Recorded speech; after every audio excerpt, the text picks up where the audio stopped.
When an 18-year-old black girl crashed through the back door of a roadhouse soaking wet, bleeding from a cut above her eye, and collapsed on the floor in front of the corner booth, nobody moved. Not the kitchen staff, not the bartenders, not the two bikers sitting near the wall who hadn't touched their steaks in 20 minutes. The only person who moved was the man in the corner booth, the man nobody in that city looked at directly. He saw the bruise along her jaw. He saw the blood mixing with rainwater running down her dark skin. And then he saw the man who walked in behind her, tall, calm, smiling, adjusting his jacket like this was all a misunderstanding. "She's my stepdaughter," the man said. "She's having an episode." The motorcycle club president didn't look at him. He knelt down, looked the girl in the eyes, and asked one question. "Do you know him?" And what she whispered back set fire to everything that man had built. The rain had turned the alley behind the ironclad into something out of a nightmare. It was the kind of rain that didn't just fall, it attacked. It hammered the pavement in thick, unrelenting sheets, flooding the gutters, turning every crack in the asphalt into a tiny, rushing river. The neon sign above the roadhouse's back entrance flickered red, then white, then red again, casting the alley in a pulsing glow that made the puddles look like they were bleeding. Inside the restaurant, the dinner service was winding down. The ironclad was the kind of place where the heavy oak tables were always polished, the whiskey was always expensive, and the conversations at the corner booth in the back were never to be repeated. It was a Thursday night, quiet by most standards, and the staff had already started clearing the tables closest to the kitchen. Jackson Thorne sat at that corner booth, his back to the wall, the way he always sat. He was 46 years old, broad-shouldered, with dark hair that had gone silver at the temples. His jaw was set in a way that suggested it had been set that way for most of his life. He wore a scarred leather cut over a black Henley, the president's rocker stitched across his broad back, his forearms wrapped in faded ink. There was a glass of bourbon in front of him, untouched. He wasn't there to drink. He wasn't. Across from him sat Silas Crow Mercer, his second in command, a wiry man with sharp eyes and a permanent expression that fell somewhere between suspicion and mild amusement. Crow was in the middle of saying something about a shipment, about a problem at the rail yard, about a number that didn't add up. But Jackson wasn't listening.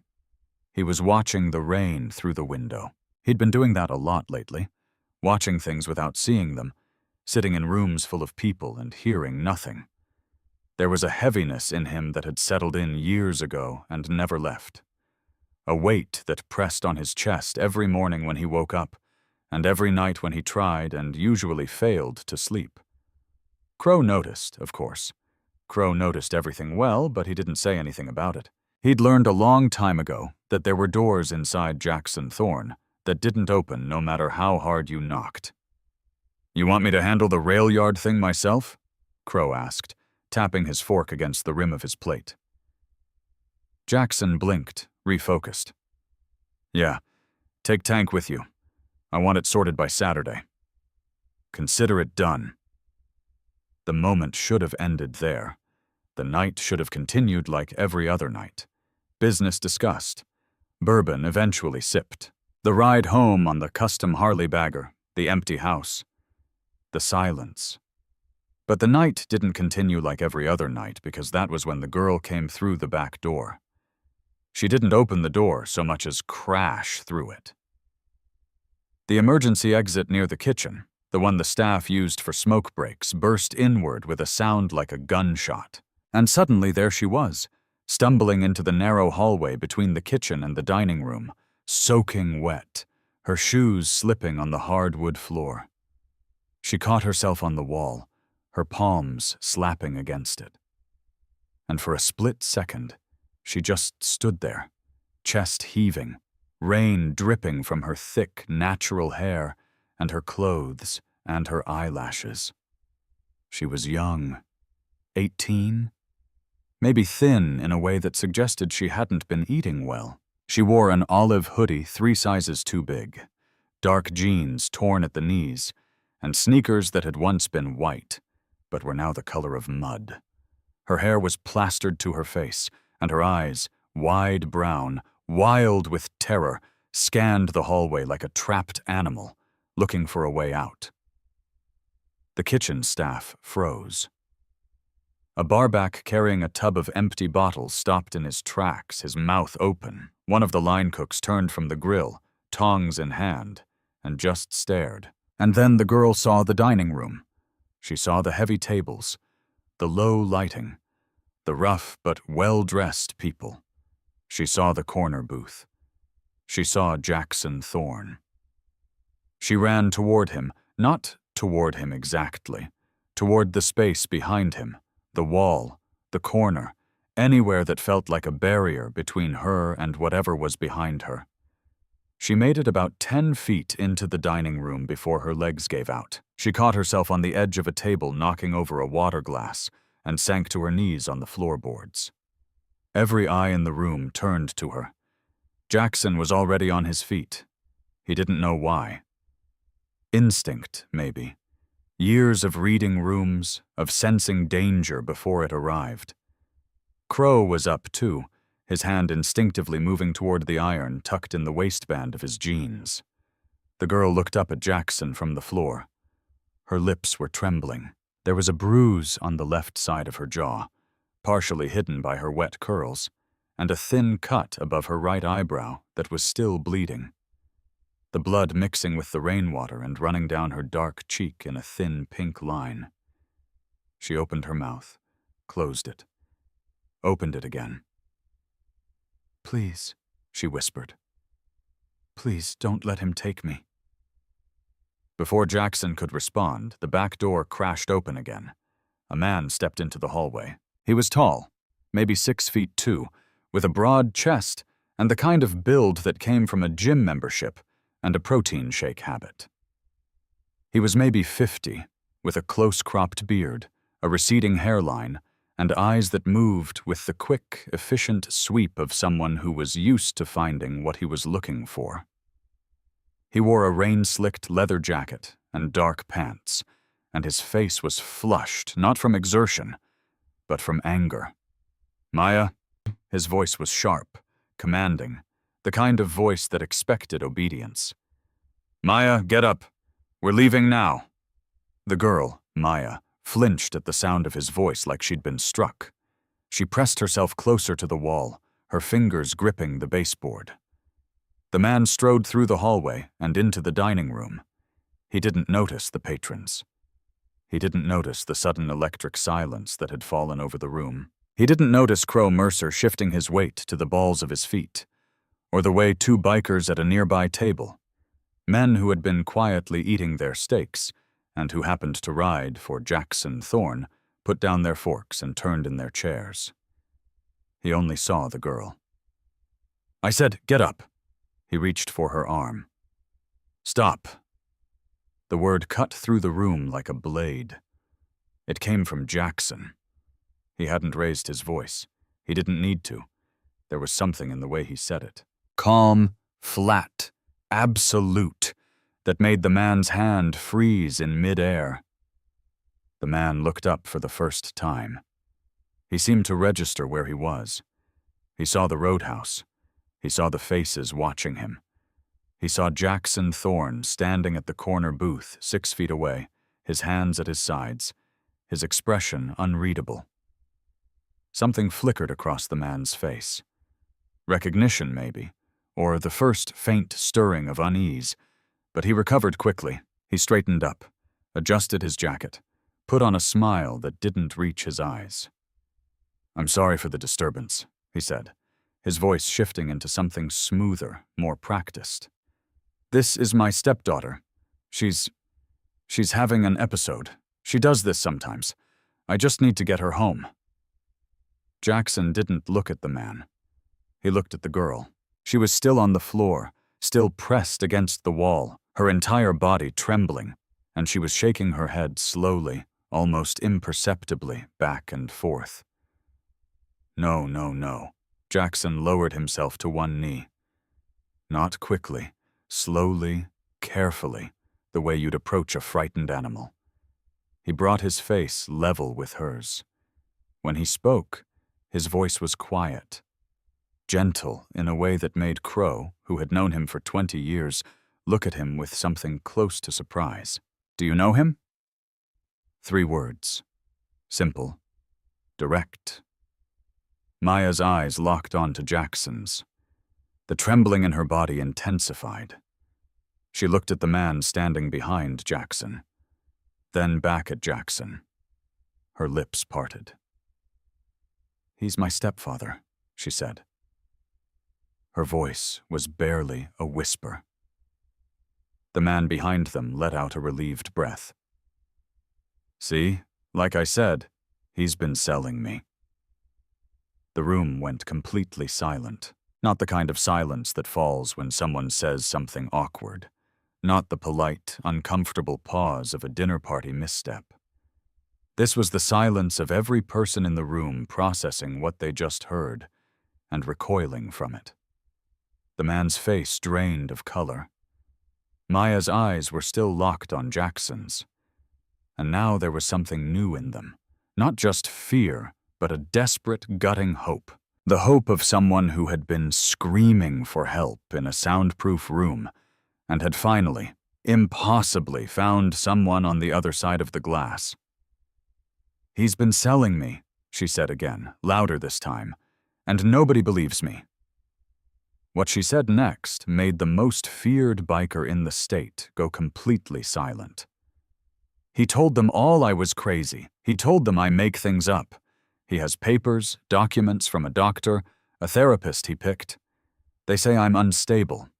They say I have episodes." Her voice cracked. "But I'm not crazy. I'm not. He's been doing this for 2 years, and every time I try to tell someone, he shows them the papers and they send me back to him." Jackson Thorne did not move, did not blink, but something shifted behind his eyes.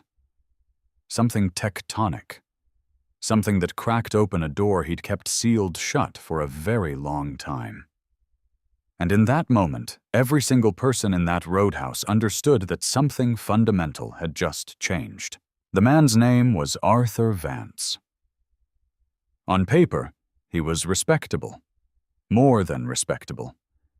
He was admirable. He owned a chain of youth outreach centers across the West Coast, 3 in the city alone.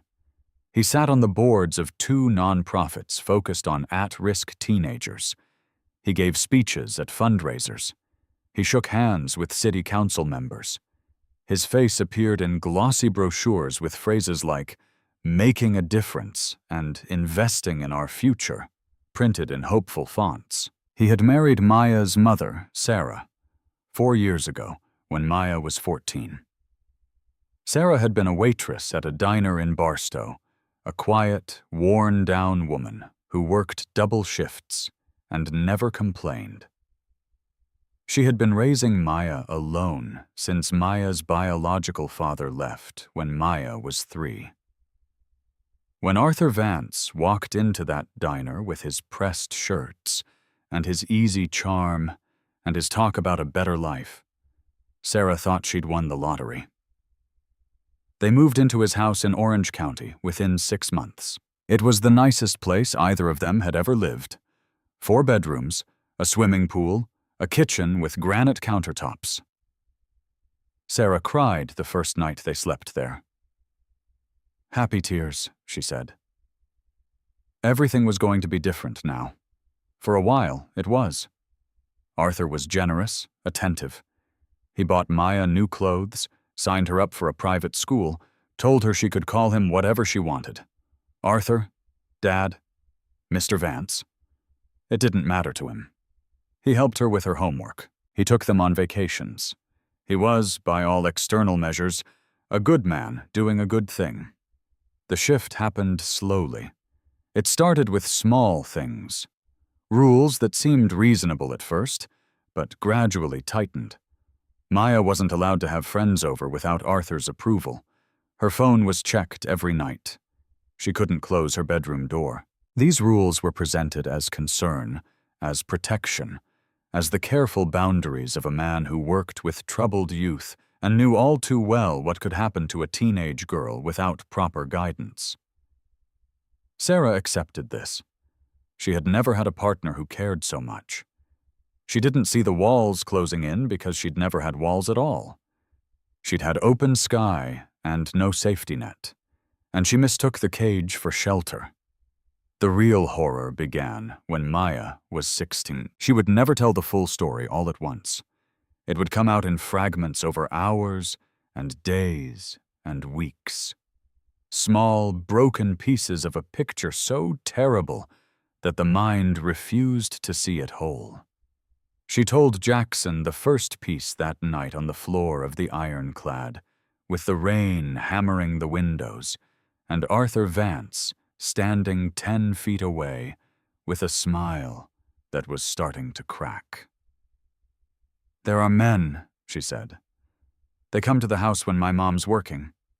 He tells her he's hosting meetings for the outreach centers, board meetings, donor dinners. She believes him." She swallowed. Her hands were shaking so badly she couldn't hold them still. "They're not board meetings." Jackson Thorne did not believe in coincidence. He believed in patterns, in the way the world arranged itself around systems of power and control. He believed that most people were capable of terrible things if they thought they could get away with it. He believed that the law, for all its noble intentions, was a structure built to protect those who understood how to use it and to crush those who didn't. He believed these things because he had spent his entire adult life operating in the space between what was legal and what was real. But he also believed in a private, closely guarded chamber of his heart, that certain debts could never be repaid, and that certain failures could never be forgiven. He was 19 when his sister disappeared. Her name was Ruby. She was 16, sharp-tongued and stubborn, with the same dark eyes Jackson had, and a laugh that could fill a room. She went to a party one Friday night in July, the kind of unremarkable high school party that happened in every city in America, and she never came home. They found her car 3 days later, parked at a rest stop off I-50, the driver's door open, her backpack still on the passenger seat. They never found Ruby. The investigation lasted 2 years. It produced nothing. No suspects, no leads, no body.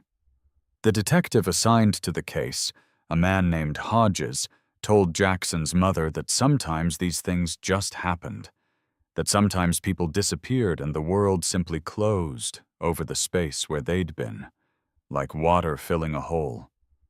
Jackson's mother never recovered.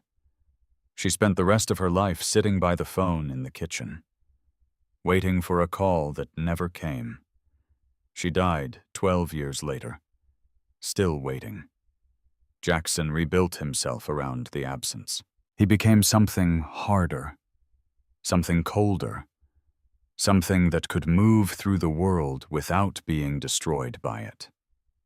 He built an empire, not the kind they write about in business magazines, but the kind that operated in the spaces those magazines pretended didn't exist. He became powerful. He became feared. He became the man at the corner booth that nobody looked at directly, but he never stopped seeing Ruby's face in the face of every frightened girl he passed on the street. He never stopped wondering what she had felt in those final moments, whether she had screamed, whether she had fought, whether she had looked for him and found no one there. It was the one wound that never closed. And now, kneeling on the floor of his own roadhouse, looking into the eyes of an 18-year-old girl with a bruise on her jaw and blood on her face, he felt that wound tear open all over again. Arthur Vance was not stupid. He could see what was happening. He could see the way the room had turned against him, the way the staff had stopped moving, the way the 2 bikers at the nearby table had risen to their feet. He could feel the ground shifting beneath him. But Arthur Vance was also not the kind of man who panicked. He was the kind of man who adapted. "This is exactly what I was talking about," he said, his voice carrying the practiced warmth of someone who had spent years convincing people of things that weren't true. "She does this. She creates these stories. It's part of her condition."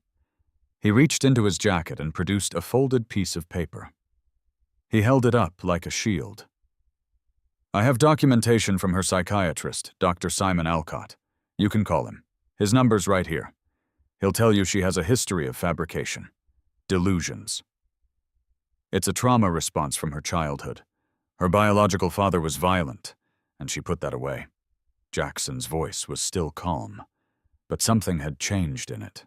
There was an edge now, a hardness that hadn't been there before. He stood up slowly, turning to face Vance for the first time. Arthur Vance was 6'2" and broad. Jackson Thorne was 6 feet and lean.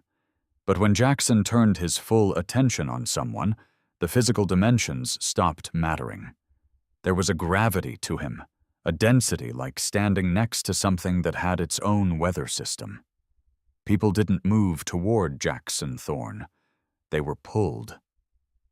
"She needs to come home," Arthur said. He was still smiling, but the smile had thinned. "I'm her legal guardian. I have every right." "You have the right to stand there," Jackson said quietly. "And that's all you have right now." The two men locked eyes. Arthur Vance had looked into the eyes of many people over the years. Frightened teenagers, gullible donors, skeptical social workers. He had learned to read people the way a predator reads terrain, identifying the soft spots, the blind spots, the places where pressure could be applied. But looking into Jackson Thorne's eyes, he saw nothing soft, nothing blind. He saw something ancient and patient and absolutely certain of what it was. For the first time that evening, Arthur Vance felt afraid. "Crow," Jackson said without turning his head. "Yeah?" "Get her some water and a blanket and close the restaurant." "Done." McCrow moved with the kind of efficient purpose that suggested he'd been waiting for exactly these instructions. Within 3 minutes, the remaining patrons had been politely ushered out. The front doors were locked, the closed sign was lit, and Maya was sitting in the corner booth with a wool blanket around her shoulders and a glass of water in her trembling hands. Arthur Vance was still standing in the middle of the dining room alone. "You can't do this," he said, and for the first time, there was a crack in his composure. "This is kidnapping. She's a minor. She's under my care. I'll call the police." "Call them," Jackson said. He sat down across from Maya, his back to Vance. "I'd love for the police to hear what she has to say." The crack in Arthur's composure widened. His jaw tightened. His right hand, the one that had reached for Maya earlier, clenched into a fist at his side. "You don't know what you're getting involved in," he said. Jackson didn't respond. "I have friends," Arthur continued, his voice dropping. "People who know people. People who can make things very difficult for you." At this, Jackson did something unexpected. He smiled. It was not a warm smile. It was not the kind of smile you see on birthday cards or in family photos. It was the kind of smile that a wolf might give if wolves could smile. A baring of teeth that communicated with perfect clarity that the person on the receiving end had made a catastrophic miscalculation. "Arthur," Jackson said, and the use of his first name, casual, familiar, dismissive, made Vance flinch. "I think you should sit down." He gestured to an empty chair at a nearby table. The gesture was polite. The implication was not. Arthur Vance looked at the chair. He looked at Jackson. He looked at Crow, who was standing by the door with his arms crossed and at the two other bikers who had taken positions on either side of the room with the quiet precision of people who did this for a living. He sat down. The story came out slowly. Maya spoke in fits and starts, her words tumbling over each other, then stopping, then starting again. She apologized constantly for crying, for not making sense, for being there at all. Jackson told her each time that she didn't need to apologize for anything, that she could take as long as she needed. It had started, she said, with a man named Harrison Cobb. He was a real estate developer who donated heavily to Arthur's outreach centers. He came to the house one evening when Sarah was working a double. Maya was 16. Arthur told her to put on something nice. There was an important donor coming, and it would mean a lot to Arthur if she made a good impression. She put on a dress. She came downstairs. Harrison Cobb was sitting in the living room with a glass of whiskey. He was in his 60s, with white hair and a gold watch, and a way of looking at her that made her skin crawl. Nothing happened that night. Not exactly. Cobb just talked to her, asked about school, complimented her, touched her shoulder once briefly when he laughed at something she said. But when he left, he handed Arthur an envelope, and Arthur's mood, which had been tense all day, lifted like a cloud passing from in front of the sun. The visits increased, different men. Always when Sarah was working. Always the same instruction. Put on something nice. Always the same ritual, the conversation, the compliments, the touches that grew less brief and less innocent over time. And always afterward, the envelope. When Maya tried to resist, Arthur punished her not with violence. That came later. But with isolation. He took her phone. He pulled her out of school, claiming he was homeschooling her. He cut off her contact with friends, with extended family, with anyone who might listen. When she tried to tell her mother, Arthur was ready. He sat Sarah down and explained with great sadness and concern that Maya was acting out, that she was struggling, that he'd consulted a psychiatrist, doctor. Simon Alcott, a man whose practice Maya would later discover received generous donations from Arthur's nonprofit, and that Maya was showing signs of a serious delusional disorder. Sarah, who loved her daughter desperately, but who had spent her entire life trusting the wrong people, believed him. Maya told a teacher. The teacher called social services. A caseworker came to the house. Arthur produced the psychiatric documentation. The caseworker saw a clean, beautiful home, a concerned stepfather, and a girl with a documented history of fabrication. The case was closed in 11 days. Maya told a school counselor before Arthur pulled her from school. The counselor called Arthur. Arthur showed the counselor the documents. The counselor apologized to Arthur for the disruption. Maya tried to walk to a police station. Arthur found her 6 blocks from the house and brought her home. The next day, the bruises started. By the time she was 17, Maya Jenkins had become invisible. She existed in the space between Arthur's public respectability and his private monstrousness. A space so narrow and so dark that she sometimes forgot she was real. She stopped trying to tell people.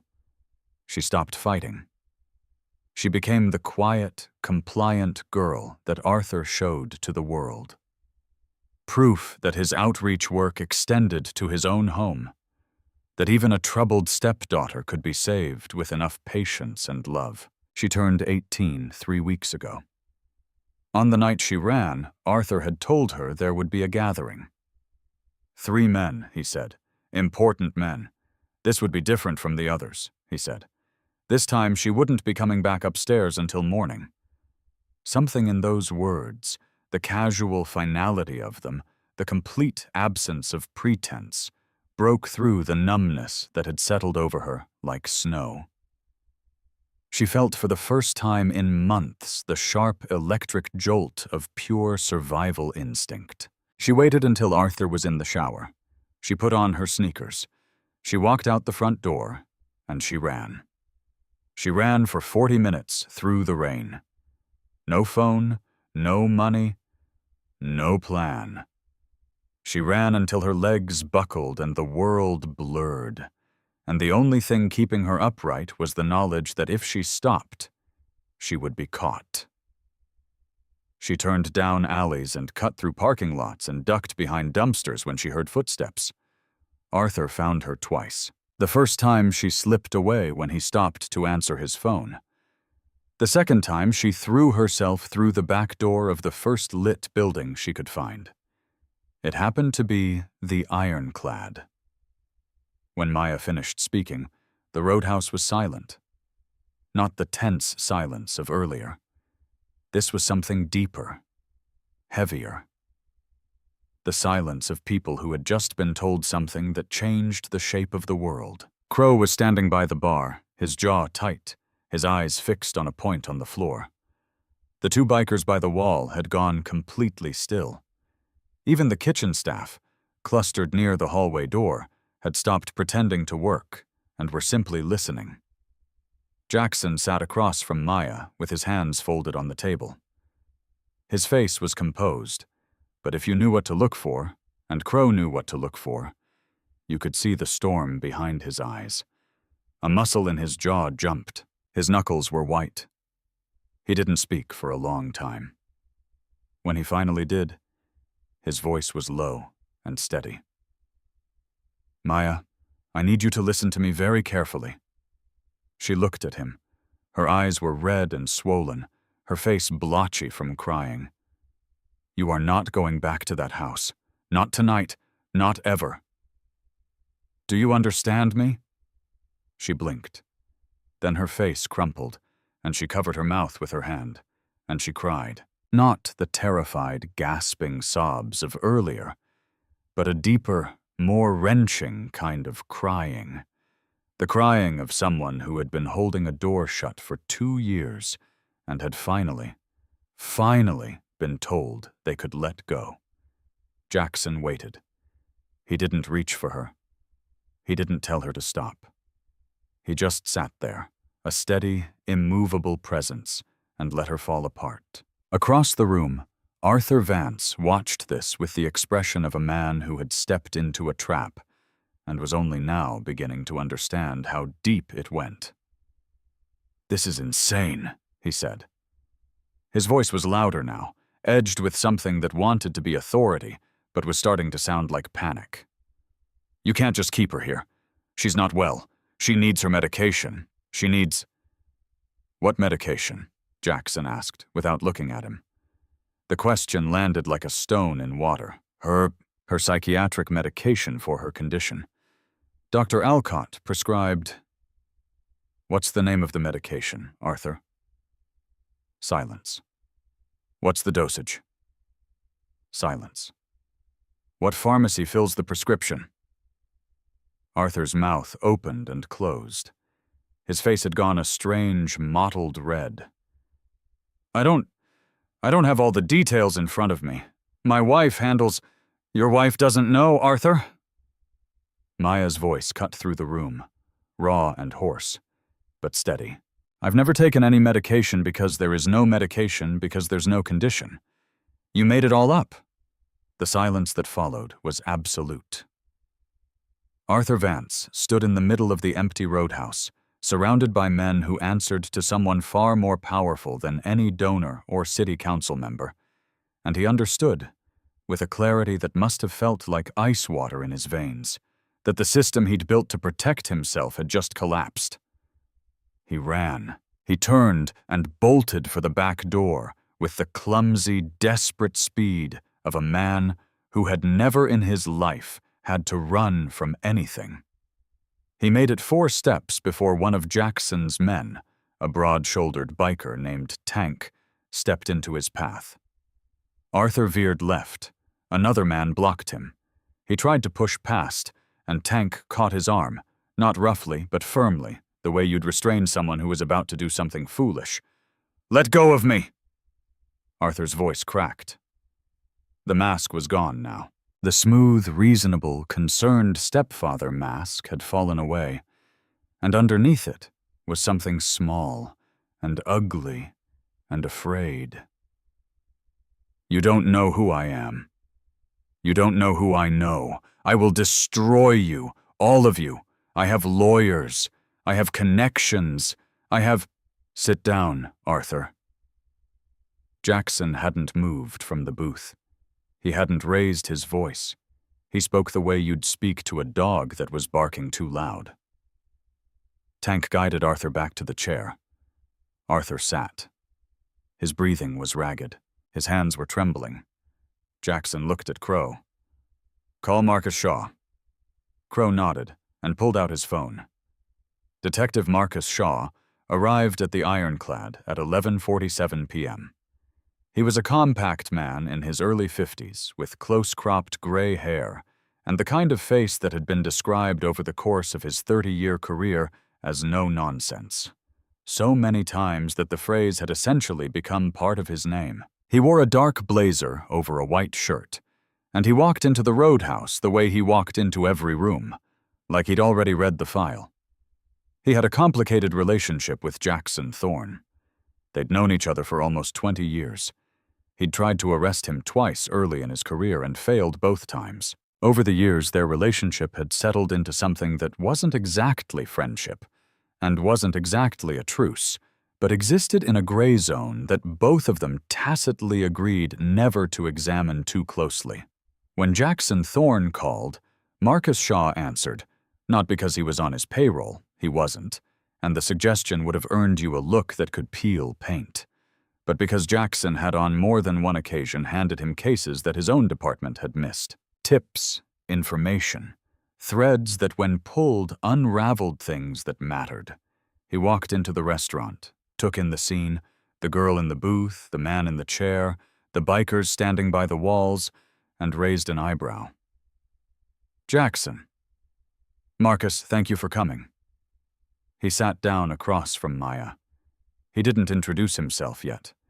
He just looked at the girl, at the bruise, the cut, the exhaustion, and something in his face softened just barely before hardening again. "Tell me," he said simply. Maya told him. She told him everything she had told Jackson, and more. She told him about Harrison Cobb, the real estate developer. She told him about a man named Victor Lang, who owned a chain of car dealerships.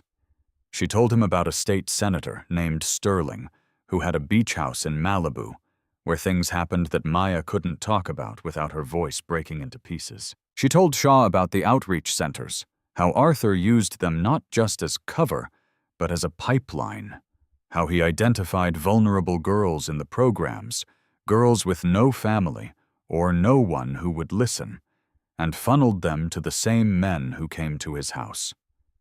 How the center's glowing reputation made them untouchable. She told Shaw about Dr. Simon Alcott, who had never examined her, but had signed off on a diagnosis that had effectively silenced her for 2 years. Shaw listened. He took notes. He asked questions, specific, precise, the kind of questions that told Maya this man had done this before and knew exactly what he was looking for. When Maya mentioned the senator, Shaw's pen stopped moving for just a moment. Then it started again. When Maya finished, Shaw closed his notebook. He looked at Arthur Vance, who was sitting in his chair with the rigid stillness of a man who was calculating his options and finding them increasingly narrow. "Mr. Vance," Shaw said, "you are not under arrest at this time, but I'm going to strongly suggest that you not leave the city." "I want my lawyer," Arthur said. His voice was thin. "You're welcome to call one." Shaw stood up and walked to where Jackson was standing by the bar. He spoke quietly. "If even half of what she said is true, this is going to be one of the biggest cases this county has seen in a decade." "It's true," Jackson said. Shaw looked at him. "You sound certain." "I am. Why?" Jackson didn't answer for a moment, then quietly, "Because I've seen that face before." Shaw studied him. He didn't ask what he meant. He'd known him long enough to know that some things he said weren't meant to be answered. They were meant to be understood. "I'll need her to make an official statement," Shaw said. "And I'll need time. This kind of thing, outreach centers, a senator, a psychiatrist, it's not something I can move on overnight." "I know. She'll need protection, real protection. If these people are as connected as she says." "I'll handle that," Shaw sighed. "Jackson, Marcus, I'm not going to ask how you plan to handle it. That's probably wise." He shook his head. "Get her somewhere safe tonight. I'll be in touch in the morning."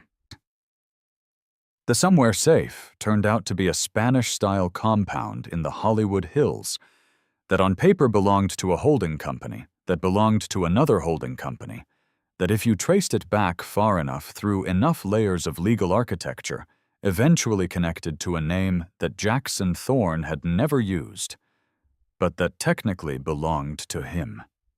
The house was maintained by a woman named Mrs. Gable, a former nurse in her 60s who asked no questions, kept the pantry stocked, and had a bedroom on the second floor that was always made up with fresh sheets, as if she were always expecting someone. She had been expecting someone, in a sense.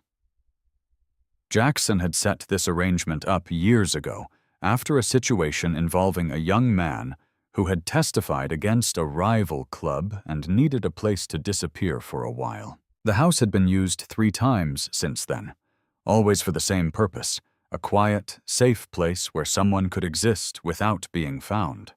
Maya stood in the foyer of the compound at nearly 1 o'clock in the morning, still wearing her wet clothes, still wrapped in the blanket from the ironclad, and looked around with a disoriented expression of someone who had just been pulled from deep water and wasn't yet sure she was alive. Mrs. Gable appeared at the top of the stairs in a housecoat and slippers, took one look at Maya and said, "Come with me, sweetheart.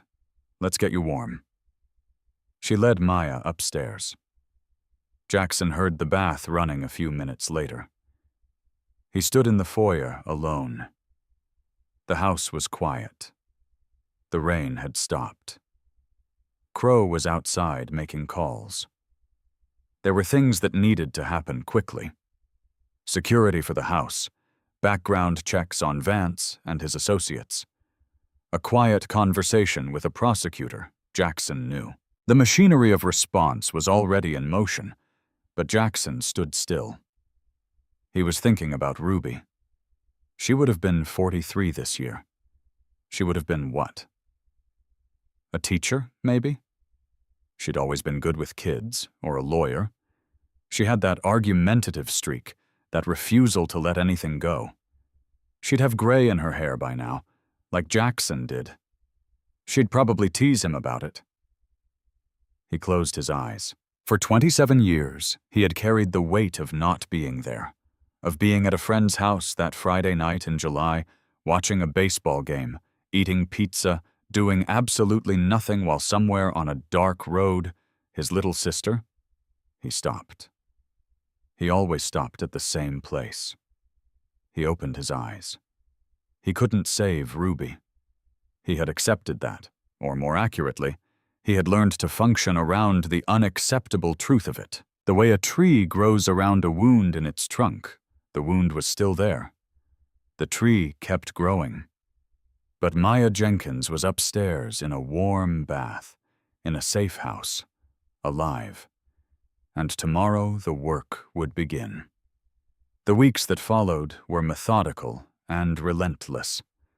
Shaw moved carefully, building the case layer by layer, with the patience of someone who had learned the hard way that rushing a case against powerful people was the fastest way to watch it collapse. He secured Maya's formal statement. He subpoenaed records from Arthur's outreach centers. He obtained a warrant for Dr. Alcott's patient files. What he found was staggering. Alcott had provided false diagnoses for 6 other girls, all of whom had been through Arthur's outreach programs.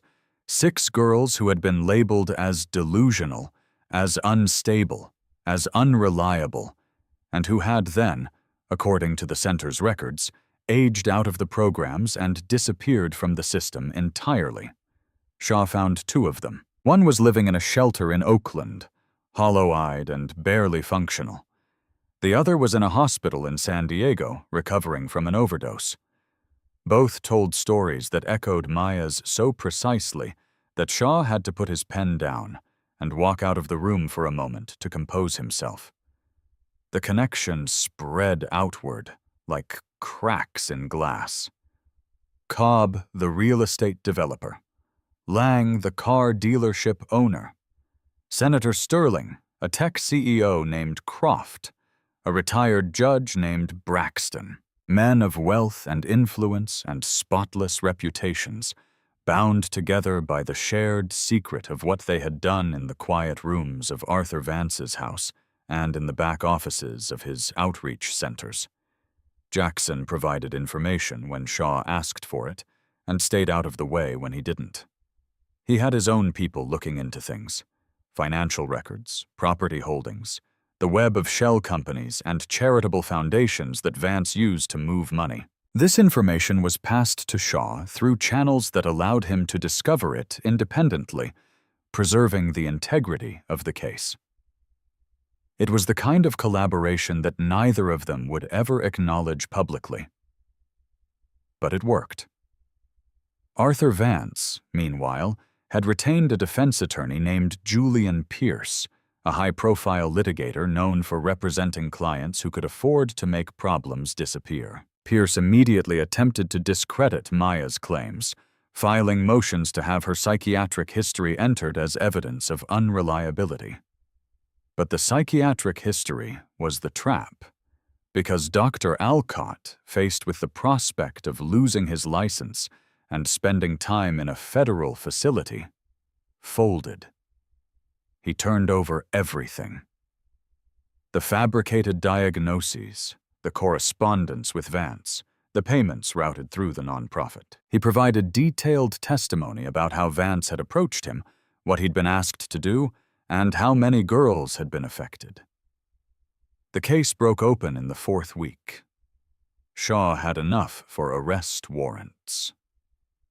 Vance was taken into custody on a Tuesday morning at his home in Orange County, in front of the neighbors he'd spent years cultivating with barbecues and Christmas card photos. He was charged with trafficking, conspiracy, and 14 counts related to the exploitation of minors. Cobb was arrested the same day at his office in downtown L.A. Lang was picked up at one of his dealerships. Croft was apprehended at an airport attempting to board a flight to Zurich. The retired Judge Braxton was arrested at his lake house up north. Senator Sterling resigned before the warrants were issued. His statement read by a spokesperson cited personal reasons and a desire to spend more time with family. He was arrested 3 days later at his daughter's home in Arizona. The story broke like a wave. Every major news outlet covered it. The outreach centers were shut down. Investigations were launched. Committees were formed. People who had sat next to Arthur Vance at dinner parties and described him as one of the good ones scrambled to distance themselves, to rewrite their memories, to claim they'd always had a feeling about him. Maya Jenkins's name was kept out of the press. Shaw made sure of that. In court documents, she was identified only as Witness A, a designation that carried the weight of everything she had endured and the anonymity she needed to begin putting her life back together. Sarah Jenkins came to the compound on a Thursday afternoon, 6 weeks after the arrest. Maya didn't want to see her. She told Mrs. Gable this quietly while standing at the top of the stairs and looking down at the front door as if it might open at any moment and let in something she wasn't ready for. "You don't have to," Mrs. Gable said. "Nobody can make you." "I know." But she went downstairs anyway. Sarah was standing in the foyer, her coat still on, her purse clutched in front of her like a shield. She looked smaller than Maya remembered. Thinner. Her hair was grayer. There were dark circles under her eyes, so deep they looked like bruises. They stood facing each other in the quiet hallway, and neither of them spoke for a long time. "I didn't know," Sarah finally said. The words hung in the air like smoke. Maya looked at her mother. She wanted to scream. She wanted to say, I told you and you didn't listen. I told you and you chose him." She wanted to say, "You were supposed to protect me, and you didn't. You were supposed to see me, and you didn't. You were supposed to be my mother, and you failed." She wanted to say all of these things, and every single one of them was true. But looking at her mother's face, the devastation in it, the total comprehensive wreckage of a woman who had finally understood what had been happening in her own home, to her own daughter under her own roof, Maya felt something unexpected. Not forgiveness. It was too early for that, and she wasn't sure it would ever come, but something adjacent to it. A recognition that her mother was also a victim of Arthur Vance's machinery, a different kind of victim, complicit in ways that would haunt her forever, but broken by the same forces that had broken Maya. "I know you didn't know," Maya said. Sarah's face crumpled. "I should have known. I should have. Mom!" The words stopped Sarah like a wall. Maya hadn't called her that in over a year. "I can't do this right now," Maya said quietly. "I'm not ready, but I'm not shutting the door. I just need time." Sarah nodded. She pressed her lips together. She turned and walked out of the compound without another word, and Mrs. Gable, watching from the kitchen doorway, wiped her eyes with the corner of her apron and said nothing. The trial began in April. It lasted 3 months. The prosecution presented 216 pieces of evidence. 14 witnesses testified. The defense, led by Julian Pierce, attempted every strategy available, discrediting witnesses, challenging evidence, questioning jurisdiction. None of it held. Maya testified on a warm morning in May, in a closed courtroom with only the judge, attorneys, and essential personnel present. She wore a dark blue dress and flat shoes. Her hair was pulled back. She looked older than 18. She spoke for 4 hours. She described what had been done to her and to the other girls with a clarity and steadiness that the prosecutor would later describe privately as the most remarkable display of courage he had ever witnessed in a courtroom. She did not cry. She did not falter. She answered every question, including the brutal ones from the defense, with the measured precision of someone who had spent 2 years being told that her truth was a delusion, and who had finally been given a room where her truth was the only thing that mattered. Arthur Vance watched from the defense table with the glazed, diminished look of a man who had already been convicted in every way that counted. The jury deliberated for 6 hours. Guilty on all counts. Vance was sentenced to 42 years. Cobb received 28. Lang, 24. Croft, 31. The retired Judge Braxton received 18. Senator Sterling, who had pleaded guilty in exchange for a reduced sentence, received 12. Dr. Alcott lost his medical license and received 7 years. The sentencing hearing was the only time Maya cried in public. Not during the verdict. She'd stood perfectly still for that. Her hands clasped in front of her, her chin raised. She cried afterward in the hallway outside the courtroom, sitting on a wooden bench with Mrs. Gable on one side and Detective Shaw on the other. She cried because it was over. She cried because she was believed. Jackson Thorne did not attend the trial. He followed it from a distance, through Crow, through Shaw, through the newspapers that covered it in exhaustive detail. He read every article. He noted every sentence. He filed away the numbers. 42 years, 28 years, 24 years, like debts being settled in a ledger. But he did not go to the courthouse. He did not seek recognition. He did not want Maya's name connected to his in any public record. and he understood with the pragmatic clarity that had kept him alive and free for decades that his presence would only complicate things. He saw Maya once more about a month after the trial ended. She came to the ironclad, not through the back door this time, through the front on a clear summer evening, wearing a light jacket that fit and shoes that were clean, and a necklace she'd bought herself with money she'd earned from a part-time job at a bookstore in the valley. Jackson was at the corner booth. He was always at the corner booth. She walked across the dining room and stood in front of him. She looked different, healthier. Her dark skin was glowing, and the bruise on her jaw had faded to nothing. Her hair was styled. Her eyes were clear. She didn't sit down. She just stood there for a moment looking at him, and he looked back at her, and the space between them held everything that had happened and everything that words couldn't carry. "I enrolled at UCLA," she said. "I start in August." Jackson nodded. "What are you studying?" "Social work." Something moved across his face. Not a smile exactly, but the ghost of one. The kind of expression that lives in the space between pride and sorrow. "Good," he said. She reached into her jacket pocket and pulled out a folded piece of paper. She placed it on the table in front of him. "I wrote this for you," she said. "You don't have to read it now. You don't ever have to read it, but I wanted you to have it." She turned and walked out of the roadhouse.